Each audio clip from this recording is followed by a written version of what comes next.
বিদ্যুৎ টিম দেখলো দীর্ঘ বছর ধরে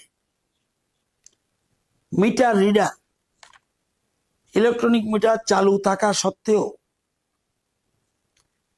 বিলিং ঠিকমতো চলছে, মিটার চলছে, সবকিছু থাকা সত্ত্বেও ওই বিদ্যুৎ গ্রাহকের সাথে যোগসাজ হচ্ছে। মিটার রিডার পরিকল্পনা মাফিক বছর পর বছর ধরে কম বিলিং দেখিয়ে দপ্তরে জমা দিচ্ছে। এটা 3 বছরের উপরে।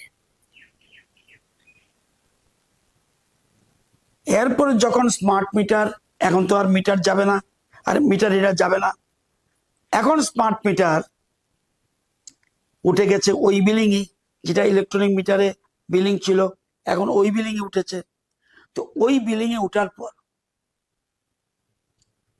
এই বিলিং অনুযায়ী মিটারে কিন্তু টাকা উঠে না, বিলিং উঠে। বিলিং উঠার পর দেখা গেল 82,000 এত। দীর্ঘ সময় ধরে, দীর্ঘ বছর ধরে মিটার অসাধু মিটার রিডার এবং অসাধু গ্রাহক মিলে যোগসাজশে এই কাজটা করছিল।